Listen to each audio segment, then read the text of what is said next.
Hello, you beautiful internet and your amazing creatures of the beyond. Nice to see you all again. I was thinking today of talking about why I like games and why you might like games as well. Time to convert you, come to the dark side.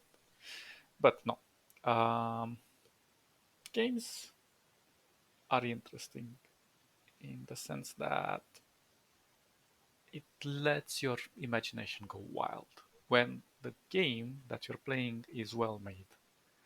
Unfortunately, all the big titles today are kind of going towards the idea of that people should play more online and that they should interact with each other, which is fine. It's a really nice and interesting new concept that brings us together as a community, of course. But taking aside the MMOs, most of the big titles are like Call of Duty and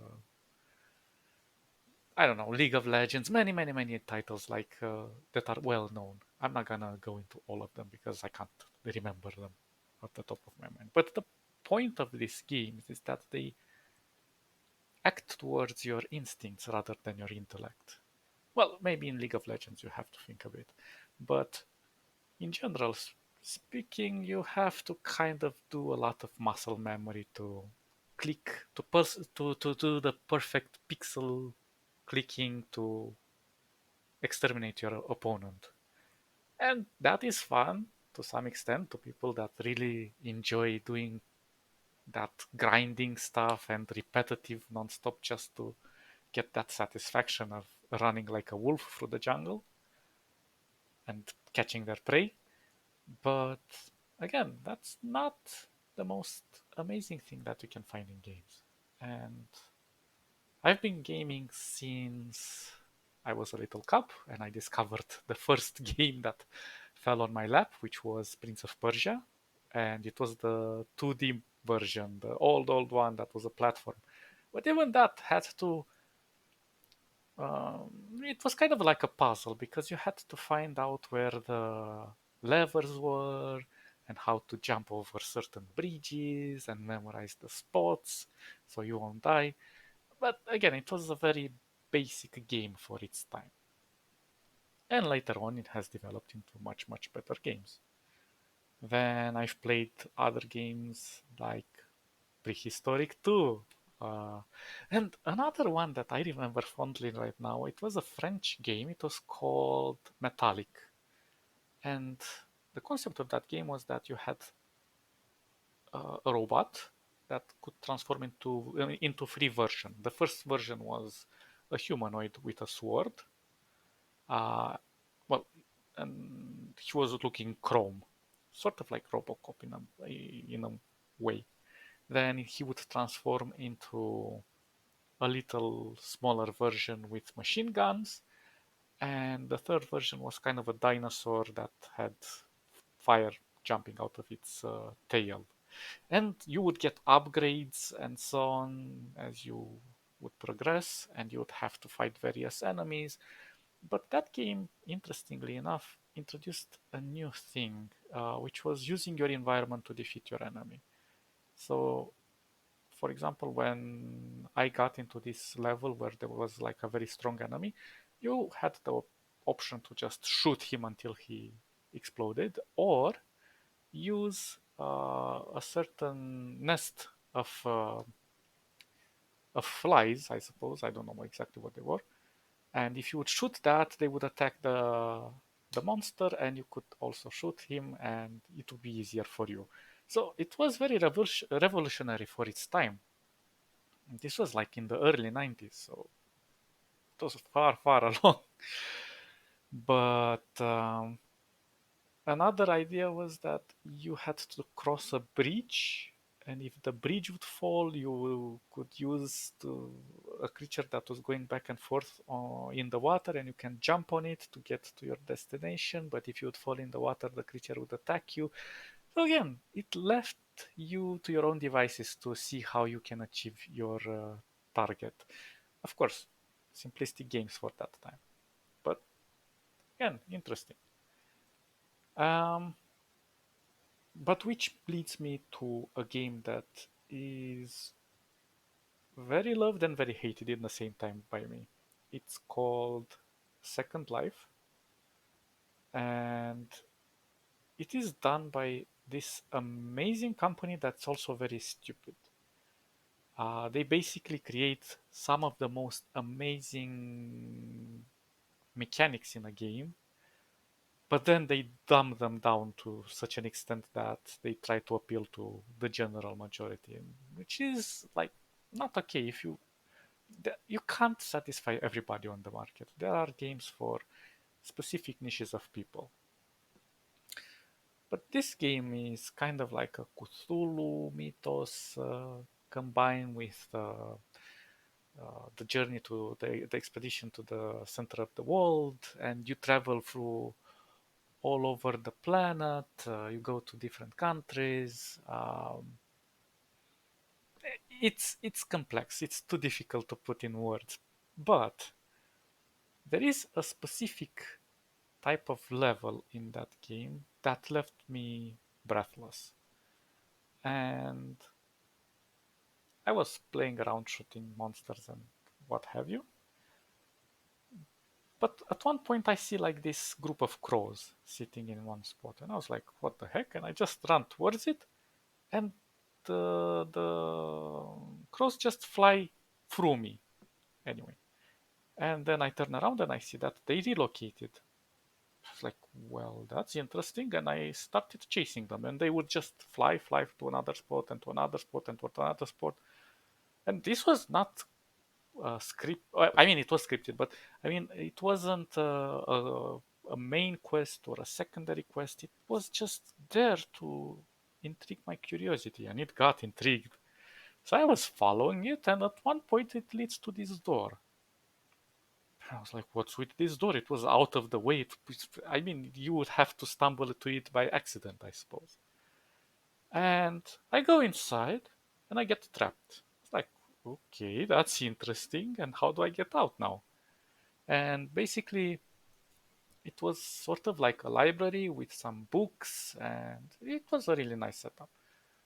And I just got frustrated because I was looking through the books, through everything. I was expecting a key or something, and I could not figure it out because the game was so simplistic. I did not expect something more complicated in it.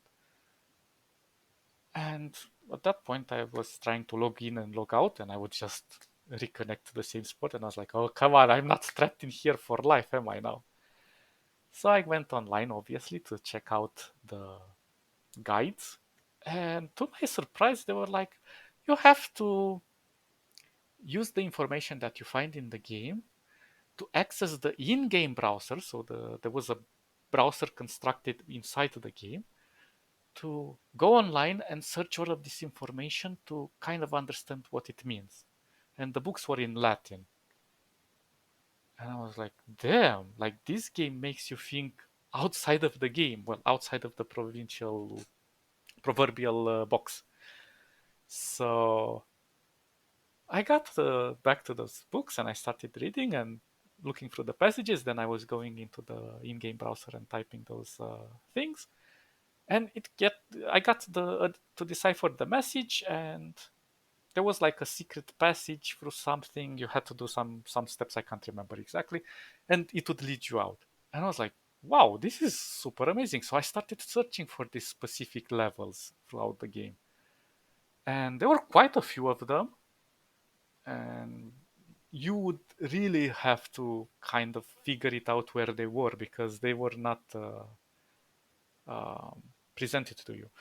So at one point I got to this spot and I was given just a number. And I was like, what the hell am I supposed to do with this number? And I look in the in-game browser and guess what?